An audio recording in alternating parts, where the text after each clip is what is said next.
Welcome, everybody, to another episode of the AgView Pitch, and we are going into another week. We got a report coming up and lots of interesting things, and so we're lucky enough to have Jarod Creed with us, JC Marketing. Jarod, what's cooking? Oh, another day. Hoping we get some rain this weekend. How about that? That's what I'm hoping too. So I was traveling all week in Indiana and Illinois. Saw a lot of really good crops, a lot of green yards, a lot of lawnmowers going. Usually if you're mowing lawn in August, you're going to have a pretty darn good crop, both in corn and soybeans. And get home and I see a brown yard and a lot of corn that looks like it's really thirsty, and we're starting to see a lot of tip back. And so I guess with that said, you get to the river, everything to the east looks pretty darn good, and even come across the Mississippi and look at that, there's some good stuff on this side too. What's your thought? What are you seeing condition wise, and what's your perspective on how the crop's shaking out? Well, first off, from like a 30,000 foot view, I think if you look across the I-80 corridor, Illinois, Iowa, Nebraska, and then go ahead and lump in southern Minnesota, I still think that the collection between those four big states has every bit of potential to be trend, if not higher. And remember, I'm saying the collection of all four, not individual state. I think Iowa has a lot of question marks. Iowa can certainly be the swing state this year, and it's no secret that you have plenty of have and have-nots in the state of Minnesota. When you think about just the corn, I think we're kind of getting to the point in the season that it's looked okay from the road for a significant period of time. But as we get further into crop development, I think you're starting to find some problematic areas. Whether that was fertility issues, or more often than not is just lack of water. Starting to see a little bit of tip back here and there. I don't want to get too excited about that at this point. I still believe that from the word of all of my clients, the one thing that provides probably a pretty good cushion this year is they're coming away with some of the better stand counts that they've had for years upon years. We've been in a wetter environment for 3, if not 4 years. 2019 being the wettest and a significant problem planting the crop. This year, I think that it's easy to forget just how good the spring planting conditions were and how fast we got that crop planted. And I still wonder if there's just a little bit of buffer there from final stand counts being stronger in years past. Doesn't seem, at least in my client base, again, I'm not speaking for the entire Corn Belt. I think there's a lot of fear in the month of June as we were starting to develop kernels around on the ear size that we were going to see that stung significantly. And to this point, I don't think that really was an issue. I think you probably got more 16 to 18s and not a lot of 14 to 16 type of stuff out in the countryside. And even with that said, what's our weather from here forward for both corn and beans? Today's August 7th. If we can nab okay temperatures and some sunlight and a rain or two, I think you can salvage a lot of stuff in a hurry and pack on a lot of weight on what a crop might not look very good from a visibility standpoint. But the good thing is the farmer doesn't get paid by looks, right? You get paid by pounds. Yeah. And that's, go ahead. And just, on the bean side, I think that you've definitely seen some stress start to develop in the last couple of weeks. But you start to look across some of the more challenging areas of the Corn Belt at this point, the Dakotas and Minnesota, parts of Nebraska, parts of Iowa, they've had okay rainfall in the last couple of weeks. And in fact, July rainfall and July temps for the state of Iowa, for example, the rainfall was like 2 or 3 tenths less than normal on a production weighted average. And temperatures were actually below normal. So again, I'm just thinking of the devil's advocate side from a production standpoint. And as we go into August 12th and the expectations from any yield changes, I think we've had a lot of okay things go for us to this point. We got a long ways to go to still finish the crop. I think it's important to remember that the August 12th report will not have any objective yield plot data. It's solely tied to satellite imagery and farmer survey. So hopefully we have a decent return of surveys from the farmer base. I think we've seen those continue to slip over the years, which is a little problematic. And then out into September is when we'll get a first look at objective yield plot data, stand counts, et cetera, and projected ear weights backing into a yield. I just one last comment on corn and the August 12th report. We have been I don't want to say duped. It's probably a bad word to say, but how many times have we thought that yields got to go down? Yields got to go down. Yields got to go down. And in August, we always trended higher. I shouldn't say always, but the historical standpoint for what you see from the initial trend yield published to the August report, it's more often than not, we see that yields stay static or higher. And I don't know exactly what the market's going to think about that. I don't think that they can make much changes to the bean front at this point. That's more of a September number. But I'm just, from a farmer profitability standpoint and thinking about markets and what the farmer's risk is, the risk isn't seeing a lower yield. The risk is seeing a yield that doesn't get adjusted enough that changes the attitude of all of your market participants. Does not matter what that number is that they publish. What matters is how market participants want to position themselves from there forward. With that said, you know, we've talked about kind of what we're seeing with the weather. It brings a lot of emotion to the producer, because if you're in the area where it's super dry, it's got to, you know, this thing's got to go down, and you're in the area of where things are really good. Nobody takes a picture of that and sends that out or anything. And it's like, this is really good. And unless you get out and you see all that, to your point, the perspective is it's a big picture, right? It's the whole thing. With that said, how's the market looking at this post report for August going toward the September timeframe? Do the funds, are they still watching the weather purely just on the bean side? Is, you know, if we see a change in yield in those kind of things in that report, how's the funds handle that, and what's your perspective there? Well, I'll try not to ramble on too long about this, but this year is different considering the inflation environment that we're in. We have a monster long from the index fund. And the index fund is typically a passive investor. You don't see them change positions at the blink of an eye. And at the same time, the managed money, your day in, day out speculators, have continued to be a little gun shy, I'd say, since May, not really willing to pile into positions. They've trimmed their position quite dramatically. They've definitely added some back in recent time, but nowhere near the long position that we had. So from a perspective of what's our downside risk or upside risk from a yield standpoint and dramatic yield changes, well, if yield goes low enough that it creates an environment that managed money wants to be long corn, soybeans again in a sizable way, the good thing is they have plenty of bullets to do so. It's not like they're stretched out to a big long position. But at the same time, you know, maybe we should be thanking the inflation environment. Perhaps that's stopping them from going short commodities, especially the managed money. I mean, this is the time of the year where you typically see them crossing the line from a net long to a net short, just seasonal sell-off. And oftentimes that money can move a market faster than a farmer can react to. And they obviously don't have the same, you know, overhead risks or necessities on marketing a crop like a farmer does. They just see pure dollars and cents, some momentum, and they run after it in a big way. So if you create an environment that you know, wants to add 100,000 or take off 100,000 long short in either corn or beans, you know, corn could easily go back to its highs. It could easily be below $5. Same with beans. Beans could go right back to their highs. I think we're $1.50 off our highs in beans, and we're, you know, 80 cents off of our highs in corn. So we're still, you start to take all those yield changes and bring it into a balance sheet perspective. I think the corn balance sheet has a little bit more wiggle room than the soybean balance sheet does, from both a, you know, just a carryover and a demand segment that has seemed to be, you know, sputtering a little bit here lately.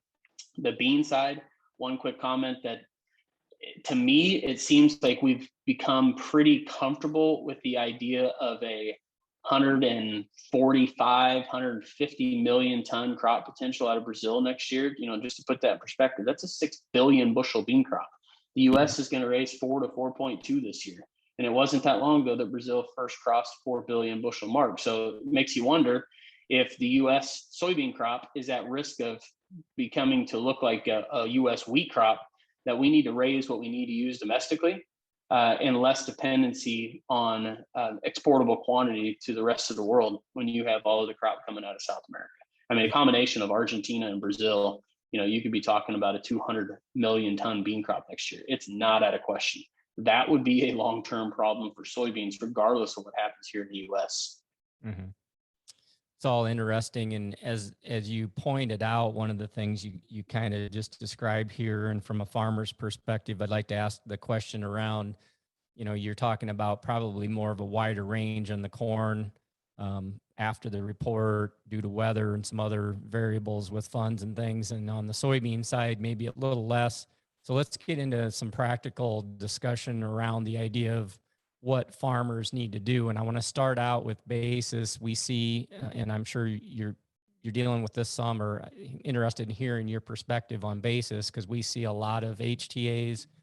We see a lot of a fair amount of some stuff sold on the board, some option strategies, and people sitting there legitimately without basis locked in a lot of cases yet. And it depends on the area, so that there's exceptions to that depending on where people are located. But what's your perspective, I should say, on basis first, and then some strategies that you think producers need to really pay close attention to as we inch toward harvest? Mm-hmm. Well, first and foremost, if a producer has the ability to execute early sales, early harvest, there's going to be some sizable premiums available for both corn and soybeans.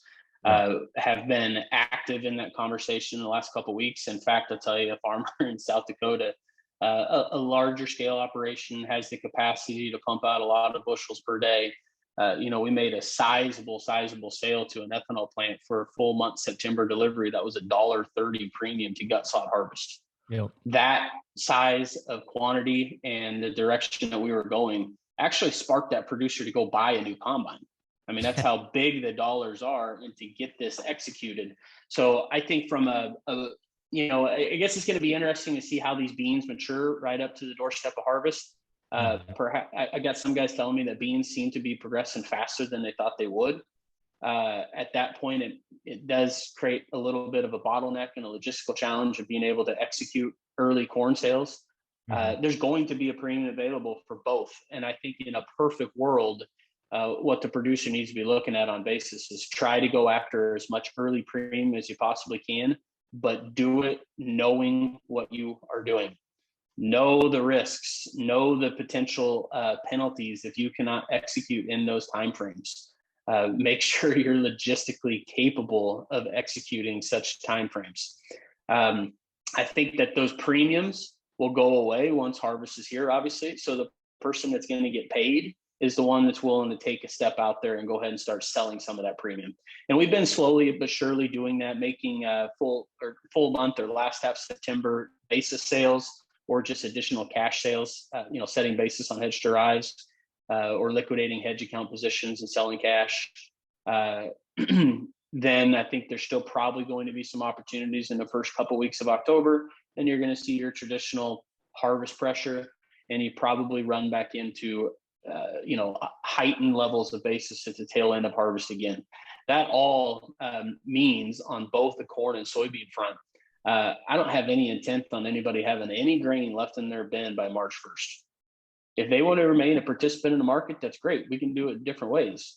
But you're looking at putting bushels in a bin at a cost. And I don't mean just what's my overhead cost to do it. No, it's costing you money, because you're talking some of your big processors. I mean, you're 50 cents a bushel better than in the front end of harvest than you are all the way out to July, August next year. There's no carrier. Now, it doesn't mean that it can't come around, but then you're betting on it come. And then furthermore, that, getting all that cash in hand in a heightened input environment for next year, the fastest way, in my opinion, to keep some of our costs in check is to avoid higher interest costs for next year. Excuse me. And all of these more expensive inputs, what we don't want to be doing is just carrying this year's grain at these prices and elevated basis levels and inverted markets just because. Get that stuff turned to cash. If you want to stay in the market, go back and do it on paper, but turn the stuff into cash as fast as you possibly can to put yourself, in better shape going into next year. As you carry that logic going into 2022, then, I like all of that perspective and things that we need to be doing to take action on, to kind of manage those margins. As we look at 22, one of the things we're seeing is, we have a tool where we're looking at the percent of increase on all of the categories. And we're seeing things like nitrogen as much as 100% price increase, and return to management, in that 10, 15, 20%, depending on the operation. And just like you said, inflation is affecting these things. But the interesting thing is, when you look at where the price of 22 corn is at, and even beans for that matter, the margin opportunity is still there for 22, like we haven't seen in the past 6 years, still, even with these price increases.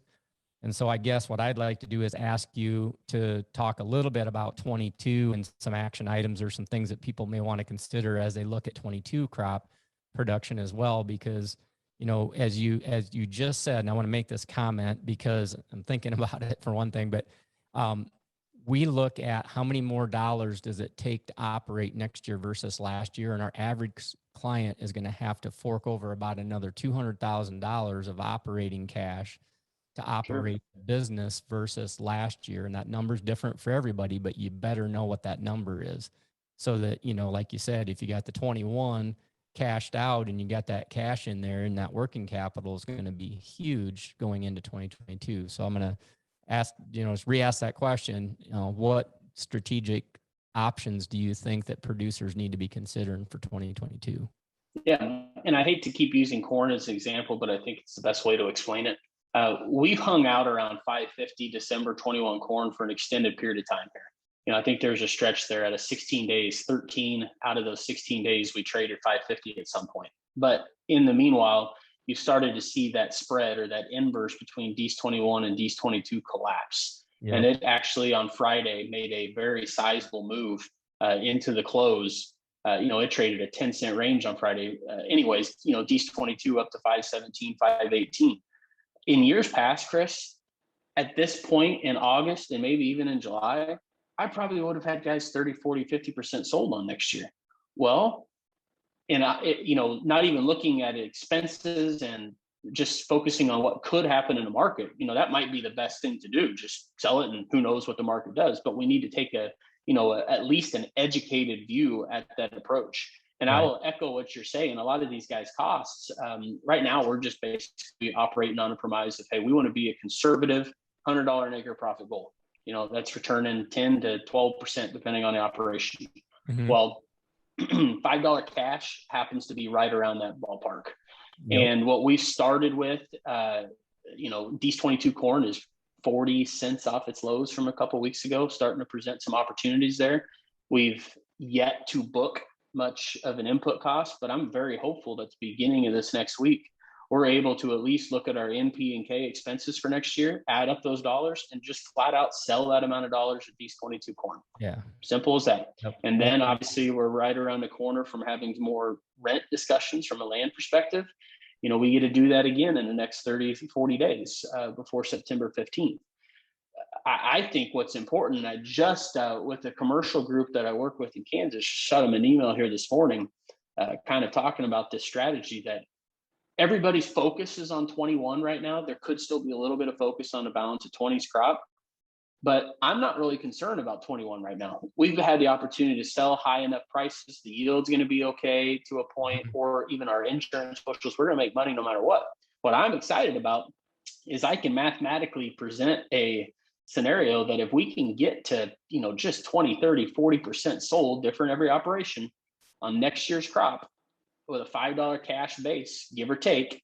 I'm not just pulling a $5 cash number out of my hat. Right. It's what works for profitability. For return. And take that a step forward of locking up margin protection here by the 1st of September.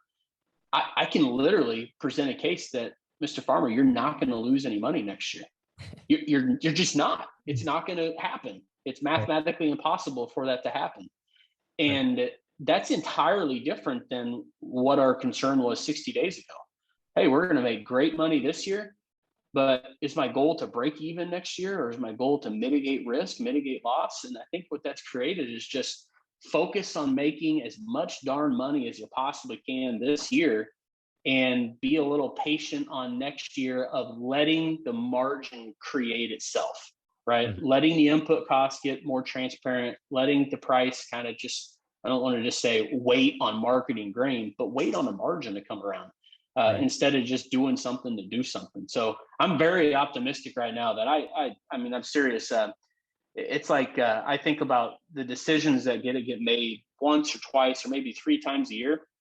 We're getting ready to make a decision here in August, hopefully, that pushes the farm forward in a profitable manner, clear out to, August of 2023, in essence, right? Yeah. We're just, we're locked in. We're 2 years profits. We got nothing to worry about. Mm-hmm. So just, the strategy, I don't think a guy needs to be too creative. Just look at selling cash corn. Don't worry about hedge to rise and basis and all that stuff.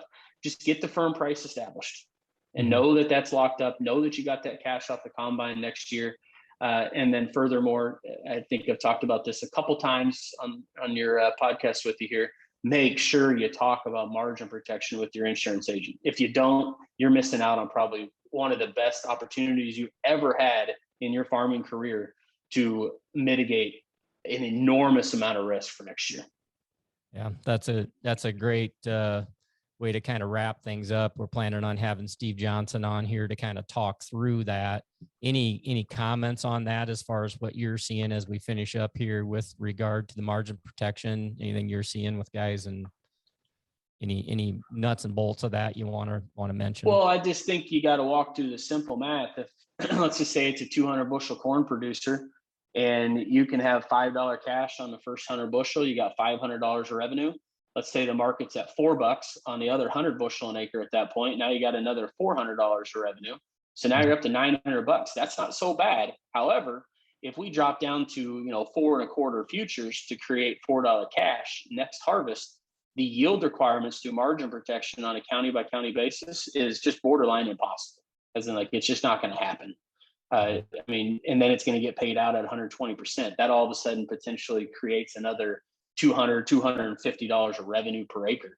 If a county misses the yield expectation by 40 bushel an acre, or not misses the yield expectation, but the yield trigger in a lower price, if the yield trigger is not there and 40 bushel less, it's going to get paid at the spring price of hopefully $5 that's established here in 5 weeks.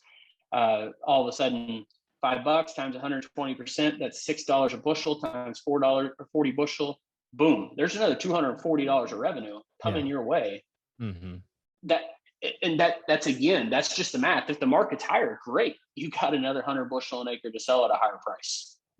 I think the message here is get a hold of your crop insurance agent and be having these conversations now. Not just that, but make sure you're linking it towards a marketing plan, because margin protection, I will stress this and I will take this to my grave. It's not an insurance program. It's a marketing tool, and it's the best marketing tool that the farmer has access to right now. Right.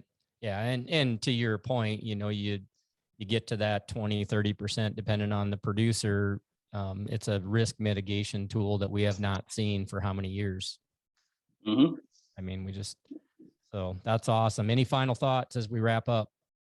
No, just a real quick timeline for a farmer to keep in their mind. August 12th, WSDA, yield updates, survey, satellite data. September, you're going to have a stocks report as well. You're going to have objective yield plot data.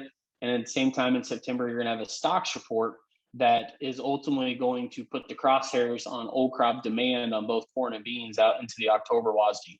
So again, we're just at the timeline here that it's typically hard to have the wind at our back. We typically have more headwind to fight right now. And I do think that there's a legitimate possibility that we see old crop corn exports get cut by over 100 million bushel. That's additional carryover into new crop. And that's going to create a pretty interesting situation if we see China stay absent on additional corn purchases for an extended period of time here. USDA is going to have their hands full of, I don't want to say justifying, but I guess that's the word to use, justifying the current new crop export number that's in place. We just got to be a little mindful. Again, headwinds, that's just the time of the year that we're in. Yeah, exactly. Jarod, thank you very much. This was very informative. I think gives everybody a lot to think about. Really appreciate your time. Thank you very much. Absolutely. As always, thanks for having me on, Chris. You bet. And That's Jarod Creed with JC Marketing, and we really appreciate it. Thank you, everybody, for listening and for watching on YouTube. If you get a chance, take a check this out on YouTube, and we will catch you again next time on the Ag View Pitch.